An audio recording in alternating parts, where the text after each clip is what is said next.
Good evening and welcome to our Shrewsbury Historical Society meeting. This is our February 2021 presentation. Thank you very much for joining our program tonight. And if you have paid your dues, that's wonderful. If you have not, if you could remit a check to the society, that would be wonderful. Next is our curator's report. Christine Gustafson will report. Hi, I'm Chris Gustafson, Vice President. Curator Linda Davis reported that she continues to catalog the Cormier Research Collection and that she assisted with research for the Beale School History Wall and the Congregational Church Anniversary. Okay, thank you very much. Next is our treasurer's report. Christine Gustafson will report. Treasurer Ann Folan reported that our expenses have been paid, including ADT, electric, internet, Danielson's Flowers, snow removal, and the monthly program fee. We received a thank you note from Brenda and Bob Dakota for our donation to the Shrewsbury seniors in memory of longtime member George Dakota. Special thanks also to those who made donations to the society in memory of Lucy Ward. Okay, thank you very much. Shrewsbury Historical Society presents tonight The First Lady by Ann Barrett, virtual program and tape rebroadcasts on Shrewsbury channels 28 and 328. About the presentation, Martha Washington as the first lady and played a central role in the birth of our nation. Through Martha's eyes, you'll see our life with George, their joys and heartaches. She'll relate the hardships and victories of the American Revolution, even sing the songs that she heard around the encampments. She'll describe the road that led her husband to the presidency and the challenges she faced in defining the new role of First Lady. About the presenter, Ann enjoys entertaining audiences with her lectures on historical topics. She is vice president of the Topsfield Historical Society and publisher of the newsletter Local Lore.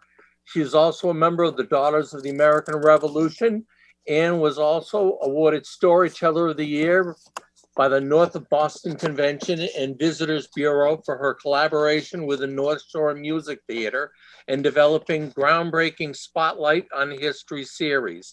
She holds a BS in Cum Laude from Colby Sawyer College and an MS from Boston University. Thank you, Ann. Why, I didn't realize I had visitors. I've just been upstairs resting after a rather trying evening last night, entertaining Mr. Hamilton, Mr. Jefferson, and Mr. Madison. And as well, some of the other guests who are constantly a part of our dinner plans each evening.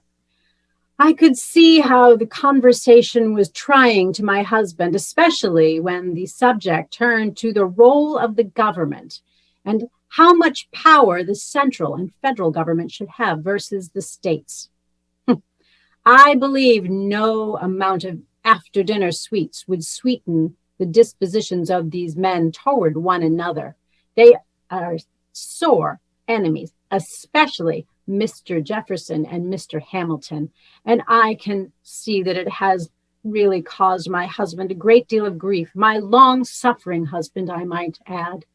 And so, as I mentioned, I've been upstairs and I've been resting and also sorting through things and trying to make some sense out of the mementos and such. I've come across my journal that I have kept for so many years.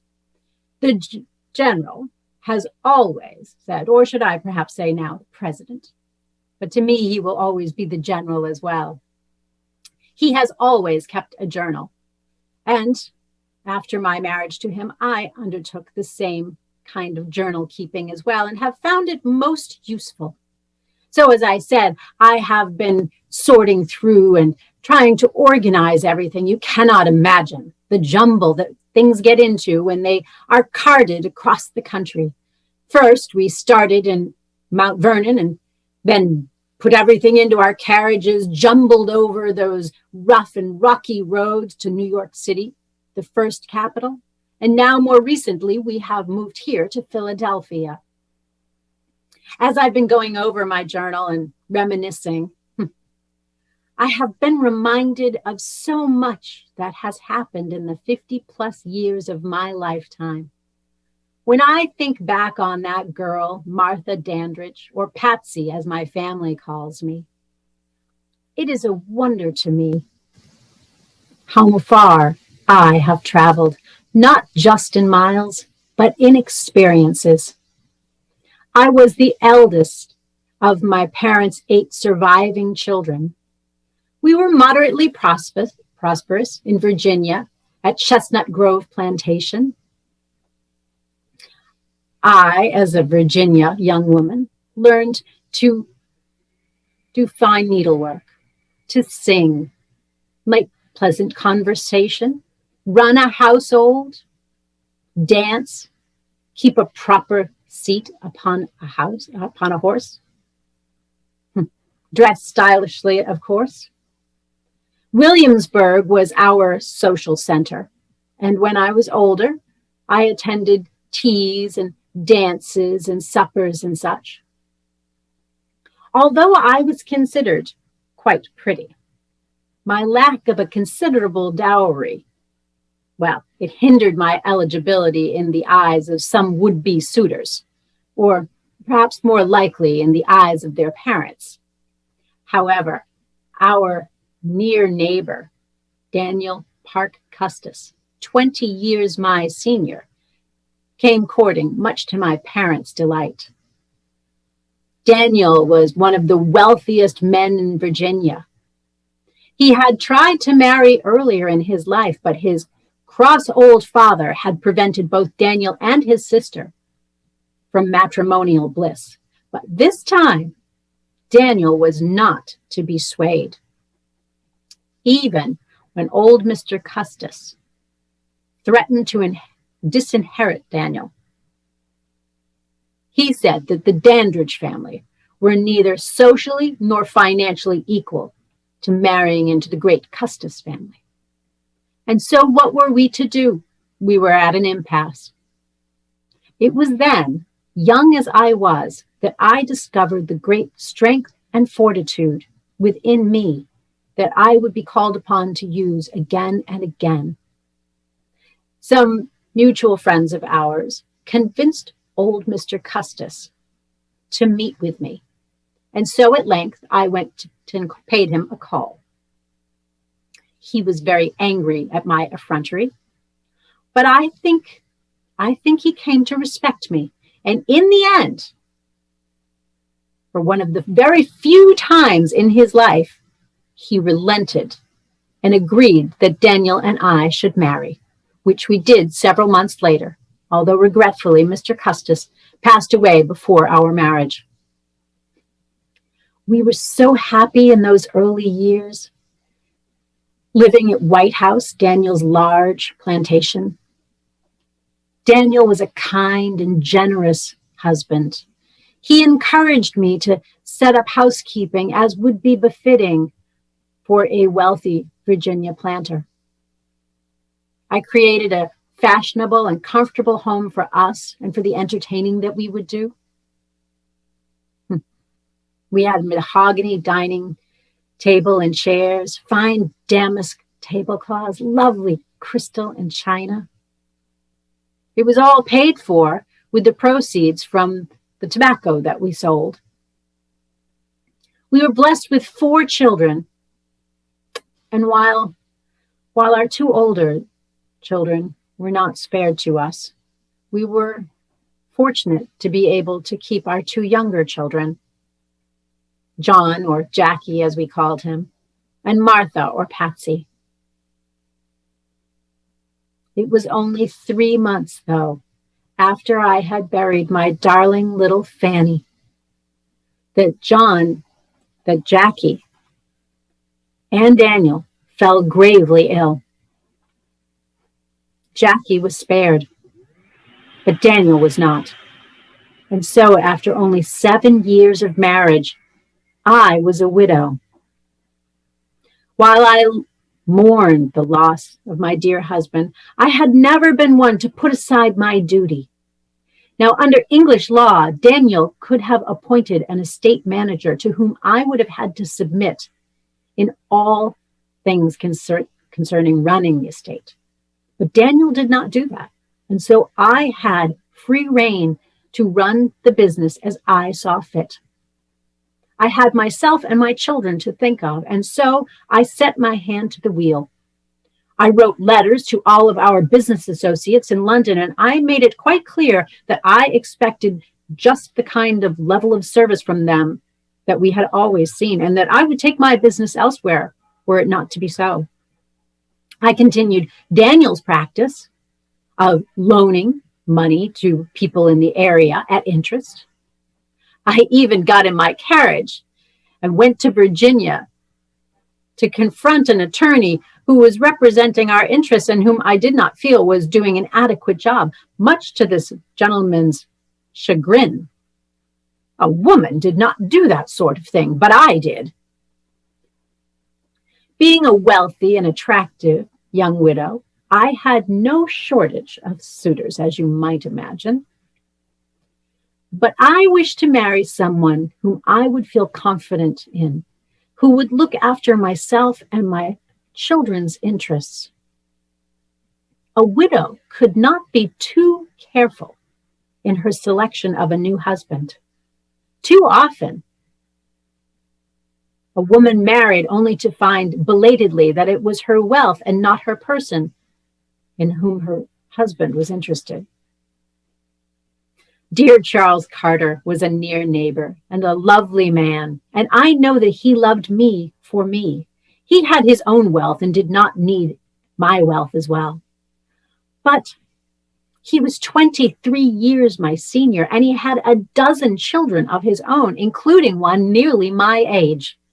And I told Charles that regretfully I did not feel equal to becoming the stepmother of such a great brood. It was at that time that George Washington came calling. He was then a colonel in the Virginia Regiment. As a boy, his father had passed away. The family was moderately prosperous, but George did not attend school as so many of his contemporaries did. He did not go to university. Instead, he studied to be a surveyor. Later on, he joined the Virginia militia, where he made quite a name for himself in the French and Indian Wars. His elder half-brother died, leaving the estate, Mount Vernon, our home now, leaving it to George. It was a small estate in need of some repair, but it was his home. He had just been recently to Williamsburg, Virginia, to visit a doctor.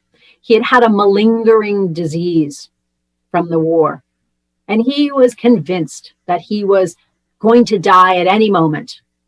But the Williamsburg doctor assured him that, in fact, he was hale and healthy and would recover and live many more years. And it was at that time that he decided to pay a call upon me.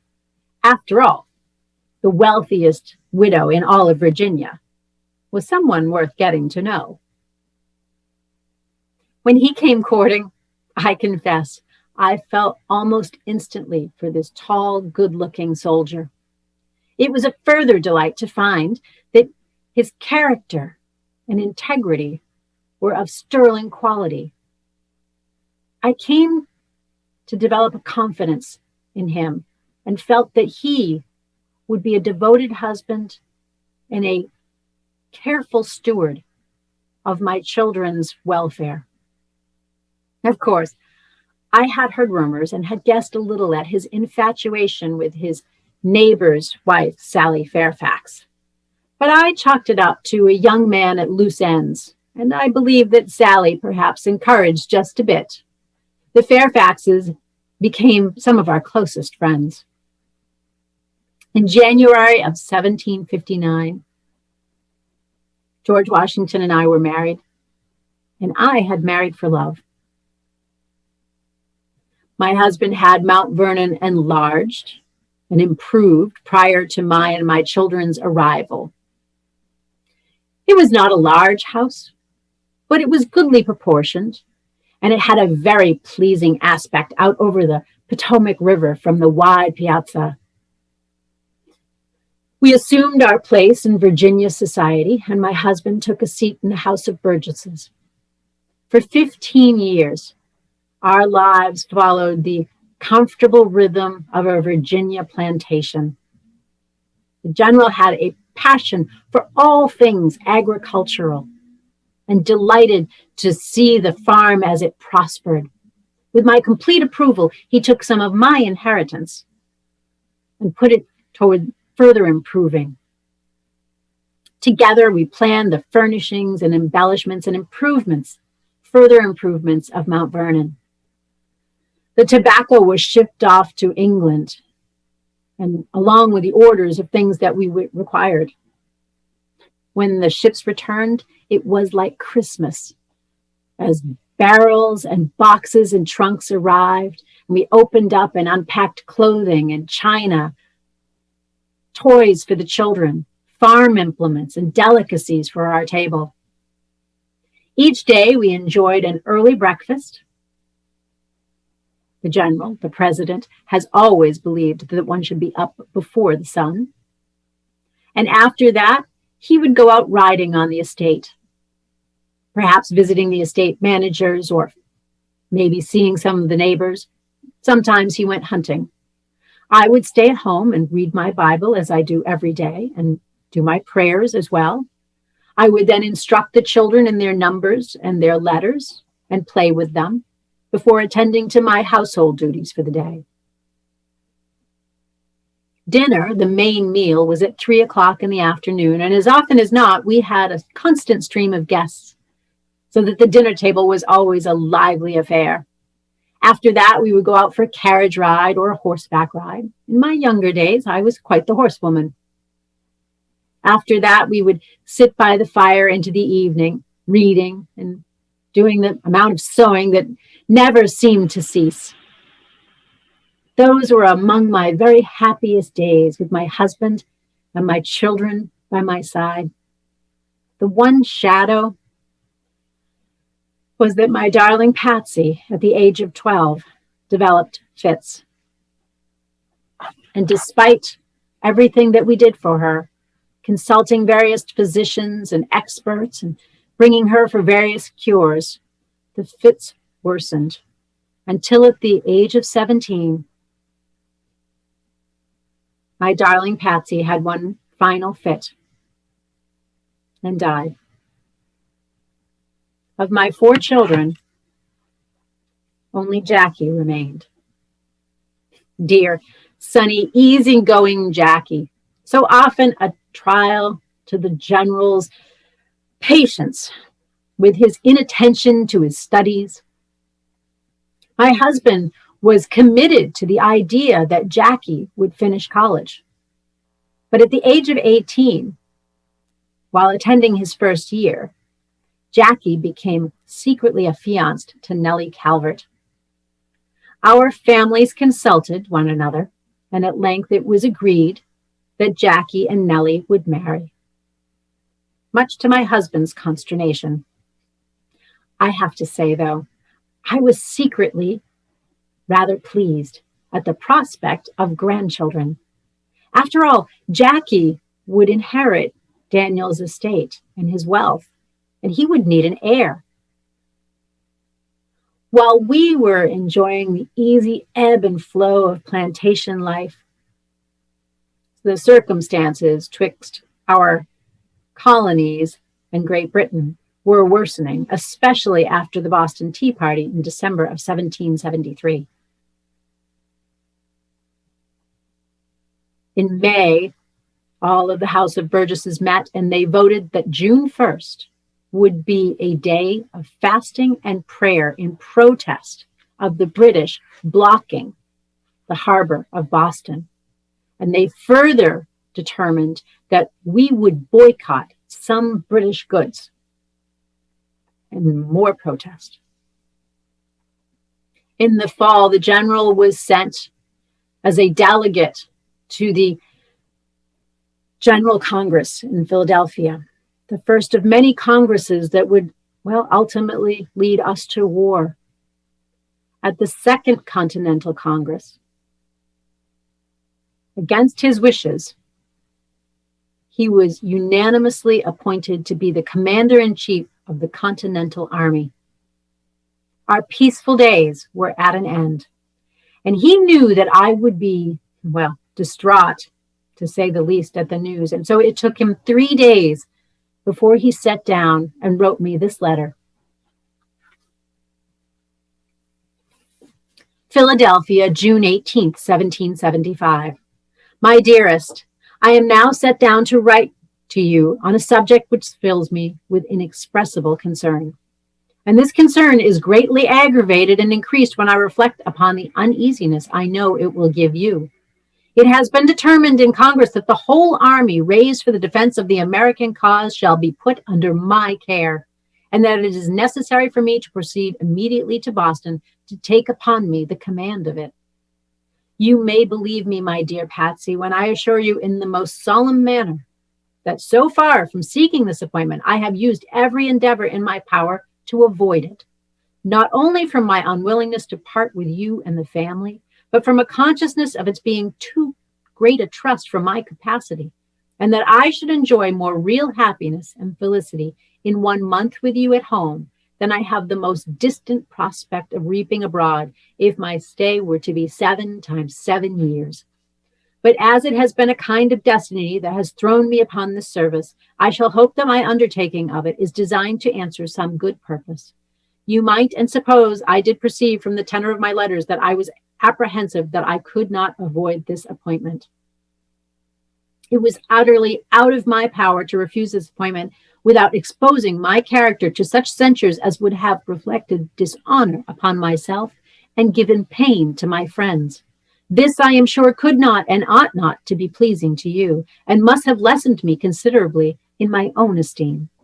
I shall rely, therefore, confidently on that providence which has heretofore preserved and been bountiful to me, not doubting but that I shall return safe to you in the fall. I shall feel no pain from the toil or the danger of the campaign. My unhappiness will flow from the uneasiness I know you will feel at being left alone. I beg of you to summon your whole fortitude and pass your time as agreeably as possible. Nothing will give me so much sincere satisfaction as to hear this and to hear it from your own pen. If it should be your desire to remove to Alexandria, I am quite pleased that you should do so.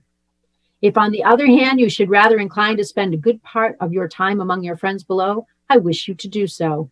In short, my earnest and ardent desire is that you would pursue any plan that is most likely to produce content and a tolerable degree of tranquility, as it must add greatly to my uneasy feelings to hear you are dissatisfied and complaining at what I could really not avoid. As life is always uncertain and common prudence dictates to every man the necessity of setting his temporal concerns whilst it is in his power, I have, since I come to this place, drafted a will, which I now enclose. The provision made for you in case of my death will, I hope, be agreeable. I shall add nothing more at present, as I have several letters to write, but to desire to assure you that I am the most unfeigned regard, my dear Patsy, your affectionate George Washington. P.S. Since writing the above, I have received your letter of the 15th and have got 2 suits of what I was told was the prettiest muslin. I wish it may please you. My husband, always thinking of others. When it became apparent that he would not be able to return home, he wrote and asked me to join him in Massachusetts for the winter. My husband has never been one, as so many husbands are, to command me to do anything. But it is ever my desire to do my utmost for his comfort and benefit. And so I loaded the carriage with hams and other food, warm clothes, warm bedding, medicines as I had, whatever I thought would be helpful to make the long winter as comfortable as possible. As my carriage progressed along the way, I was met with honor guards of mounted troops and contingents from each town of the most prominent citizens of that town, as though I were a very great somebody. Many called me Lady Washington. It was that first year that I underwent inoculation prior to arriving in Boston. I stopped in Philadelphia and saw the doctor and was inoculated. I came down with a mild case of the smallpox, but not to endanger my life, nor to even leave a mark. The general was immune because he had had smallpox as a boy. And so began 8 long years of war. Each year, as winter came on, I would pack up the carriage with everything that I would require for the winter and head north. Middlebrook, New Jersey, Valley Forge, Pennsylvania, Windsor, New York. Each winter, I went there, and I spent the whole winter trying to make life as bearable, if not pleasant, at least bearable, for my husband. I put on dinners for the wide variety of dignitaries that were always visiting camp, scouring the locality for what I could, providing what I had from our own stores. I stayed up long into the night entertaining and talking with the various people who had come to see us, in the hope that my husband would be able to slip away and back to his desk and continue on with the work that never ended and which tried him so when he felt that he was not able to sufficiently carry out his duty. I went among the troops to do what I could for them.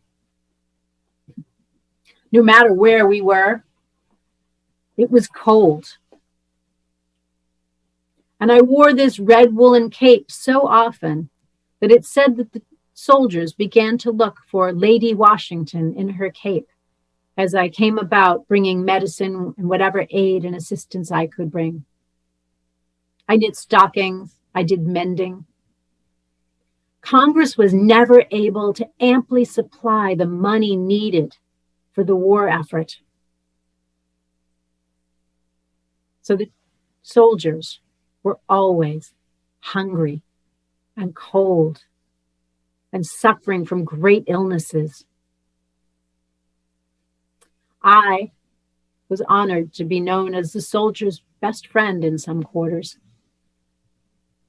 I found the Army's conditions appalling, and so I wrote to all the colonial governors' wives, asking them to raise funds and also to collect up knitted goods and other supplies that would be needed by the soldiers and to send them as soon as they could. I have a broadside here of a song that some inspired soldier wrote as a reflection of my time there. Its setting is the Battle of Monmouth, and though my feet did not traverse the battlefield as the song suggests, certainly my heart was there. Saw ye my hero, saw ye my hero, saw ye my hero, George. I've traveled o'er the plain and inquired of every swain, but no tidings could gain of my George.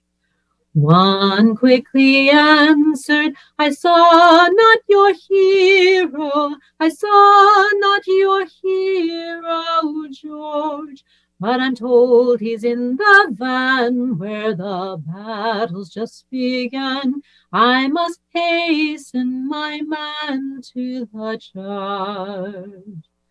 Another replied, I saw your hero, I saw your hero, George. I saw him on the plain with his sword drawn in his hand, protecting his man in the charge.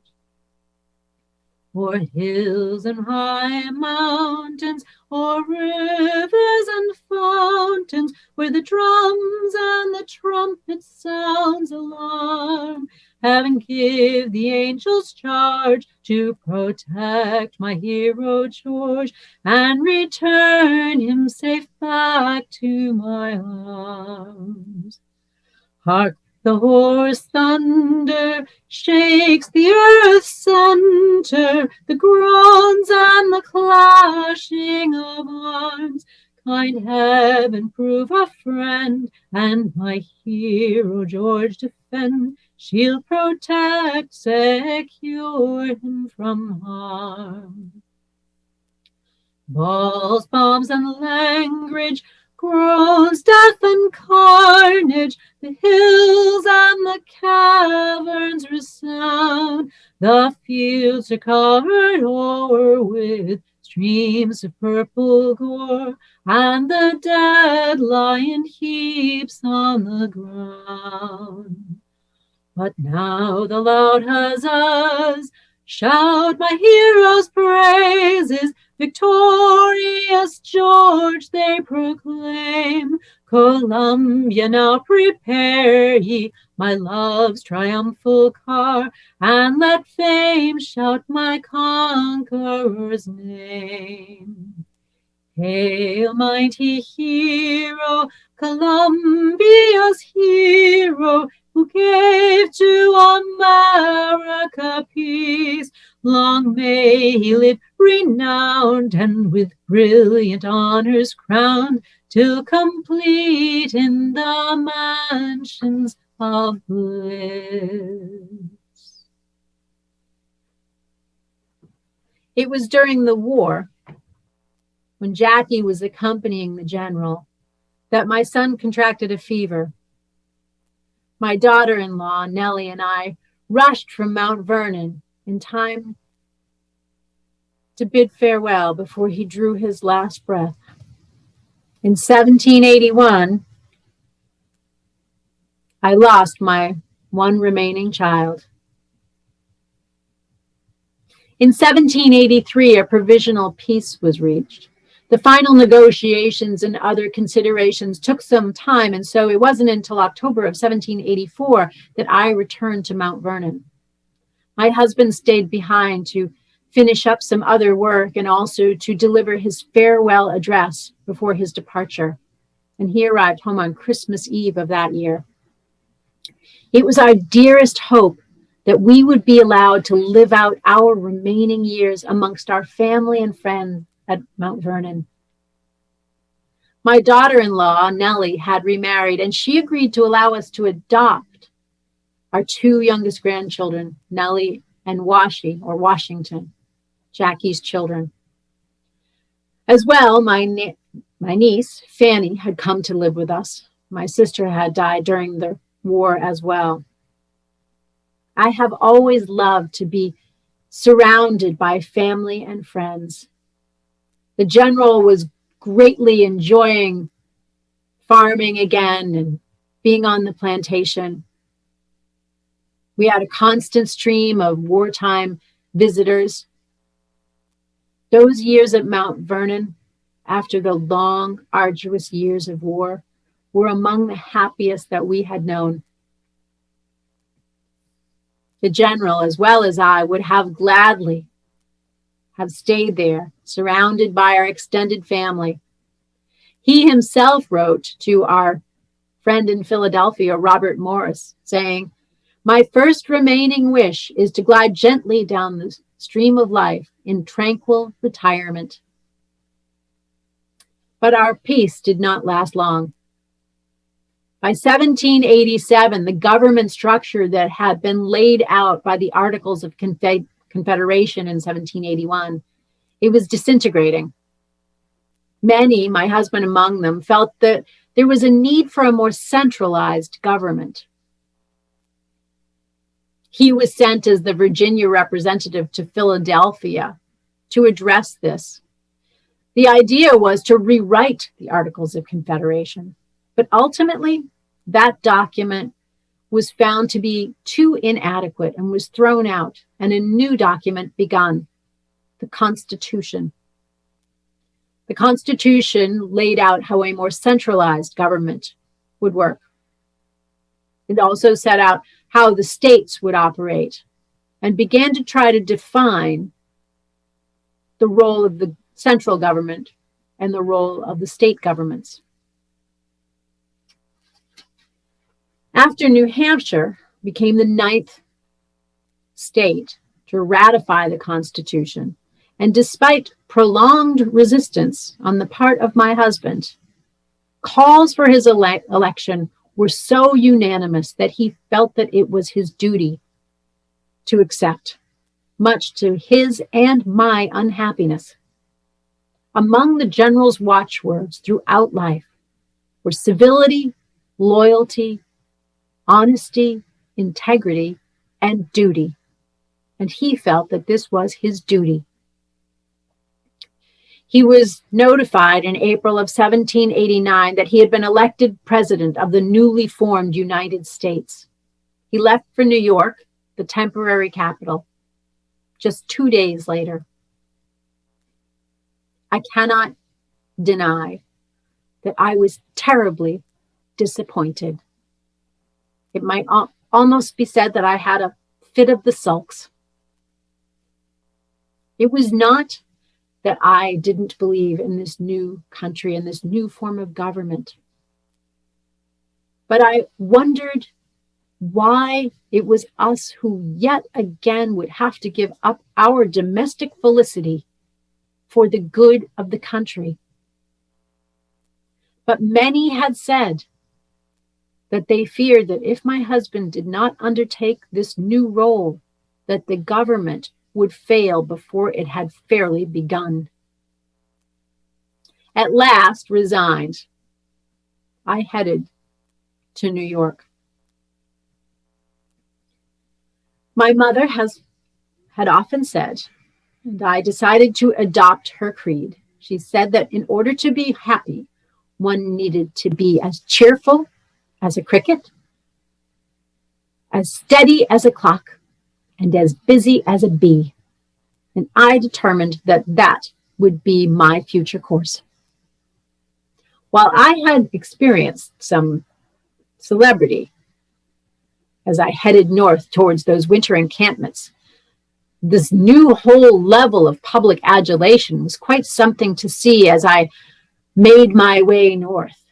I quickly learned that being the consort to the president brought a whole new level of public adulation, I suppose. As I went about in each town, all the citizens poured out along my route to cheer me on. Great crowds came out, and then military examples, horses and such, soldiers all along the route. And newspapers reported on my progress, ones like this. New York, May 28th. Yesterday arrived the Lady of His Excellency, the President of the United States. Her ladyship was met at Elizabethtown Point by the President in His Excellency's barge. It was a barge that was built specifically for that purpose. It was rowed by 13 pilots in uniform, from whence they proceeded for this city, where they arrived between 1 and 2 o'clock. On their landing at Peckslip, they were received amidst the acclamation of a large concourse of inhabitants by some of the first characters of the city, the company of light horse commanded by Captain Stakes, and a detachment from the artillery, by whom they were escorted to the president's apartment in Cherry Street.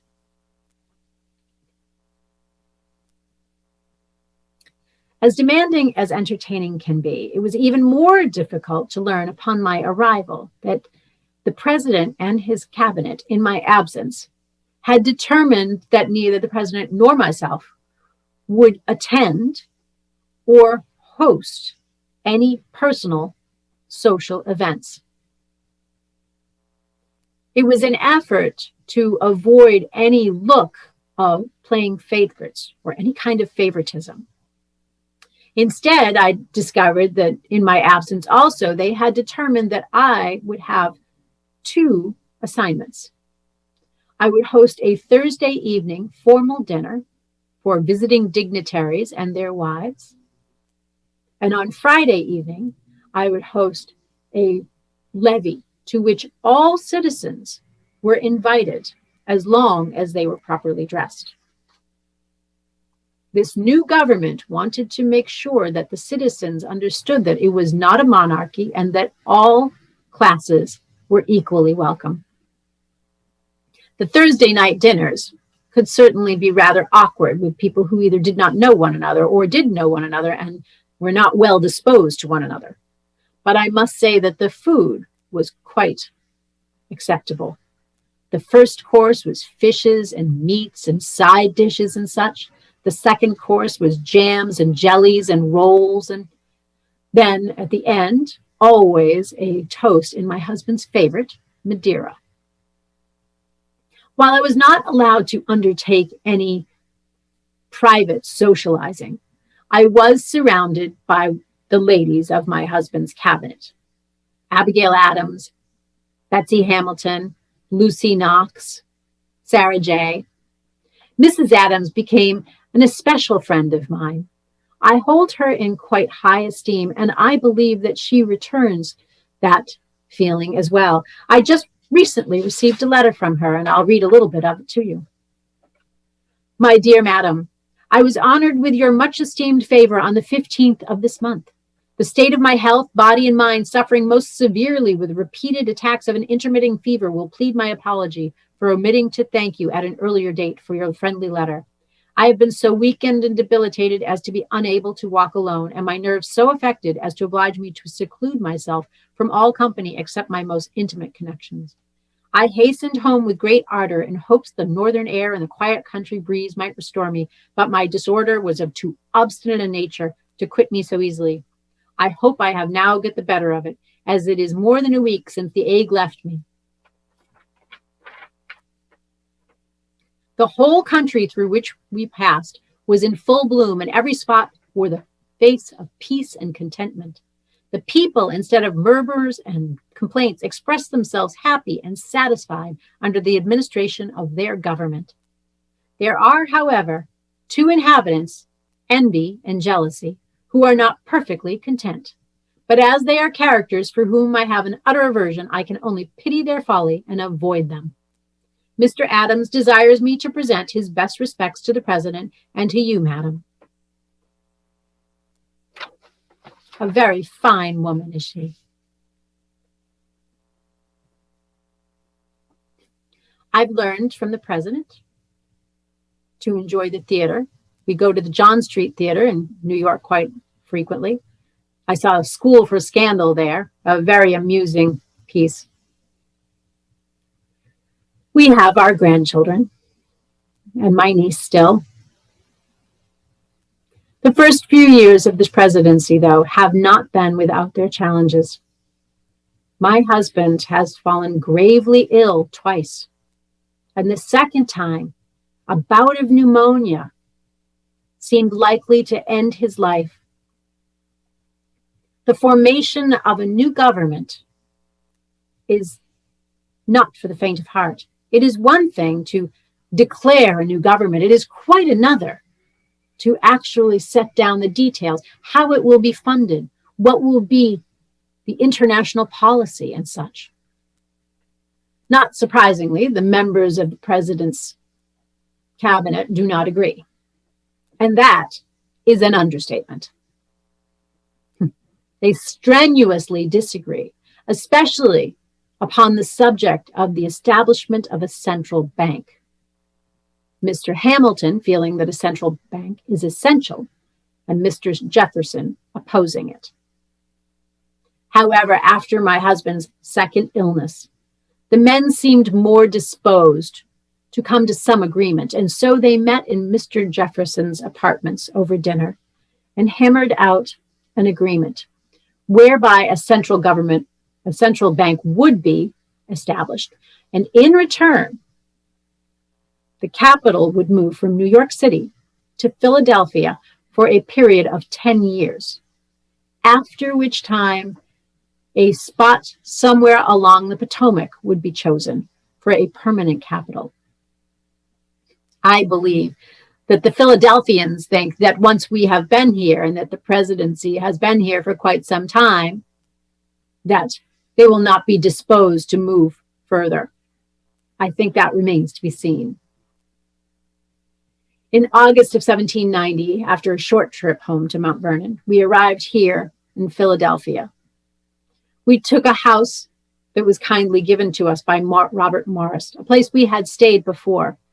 We had it enlarged so that it would be ample for the entertaining and the servants that would be required. Fortunately, during the second term that we have now begun, the president has come around to my way of thinking, and I am now allowed to visit and socialize as I see fit. The idea that by not socializing with personal friends, we would somehow avoid the look of favoritism fell flat, and we were still accused of this or that, and so I am now allowed to do as I like. I fear this second term, though, in office, if it does not improve, will wear dangerously upon my husband's health. For, as I mentioned, civility is a watchword with him, and civility is declining by the day. The attacks have become much more personal. I do not care for the sly tricks of Mr. Jefferson. He pretends to be neutral, and all the while I know he is plotting behind my husband's back. Enemies of this government grow bolder with time, and increasingly, my husband is the target. Seemingly gone is the reverence due to him. Where is that reverence? All during the war and all afterwards, where he was unanimously appointed, where is the reverence due to a man who has put this country first every time throughout his life? Where is the reverence reflected in this song? Vain Britons boast no longer with thine indignity, your valiant marching legions, your matchless strength at sea. For we, your loyal sons oppressed, have girded our swords on. Huzzah, huzzah, huzzah, for war and Washington. Urged on by North and vengeance, those valiant champions came. Loud bellowing tea and treason, King George was all on flame. Yet sacrilegious as it seems, we rebels still live on. The blundering schemes of Britain, their parley, pride, and zeal. Like lions, how ye growl and threat, mere asses have you shown. And ye shall share an ass's fate, and drudge for Washington. Yes, ye shall share an ass's fate, and drudge for Washington. Great heaven, is this the nation whose thundering arms were hurled through Europe, Africa, India, whose navy ruled the world? The luster of your former deeds, whole ages of renown, lost in a moment and transferred to us and Washington. Yet think not thirst for glory unsheathes our vengeful swords, to rend your bands asunder and cast away your cords. 'Tis in heaven-born freedom fires us all and strengthens each brave son. From him who humbly guides the plow to godlike Washington. Should warlock weapons fail us, disdaining slavish fears, to swords we'll bait our plowshares, our pruning hooks to spears, and rush all desperate on our foe, nor breathe the battle won. Then shout and shout America and conquering Washington. Where indeed is the reverence felt for the man who carried us through that war, who carried us to this independence in this new state? I can only pray that somehow We will get through this. For my role as wife and consort to the country's first president, I am ever mindful of the precedent I set for those who will follow me. Unlike at Mount Vernon, where it is easier and more relaxed, here I must dress every day in formal clothing and have formal gatherings and formal entertainments. I'm the official hostess at the Thursday evening dinners and also at those Friday evening levees where I try my best to make the powerful and the ordinary citizen, friend and stranger, all feel welcome and put them at their ease. Mrs. Adams has been kind enough to say that she acknowledges my efforts, and she also says that my efforts have made me the object of veneration and respect. If this is so, it is no more than what my husband deserves of his consort. The increase in political turmoil notwithstanding, I will continue to strive to provide the domestic felicity that is so necessary to my husband's happiness and fortitude in carrying out his great duties. I will continue to represent him and his interests insofar as I am able and reflect back upon him the integrity and dignity of himself as a person and as the president. And as the years progress, I humbly hope that I may prove a worthy partner to the worthiest of men. Thank you. Thank you very much. What a wonderful presentation. Thank you very much. March 24th meeting will be Remembering the Coconut Grove Fire by Stephanie Scaro. We hope you'll tune in, and we'll see you in March. Thank you very much for showing up tonight.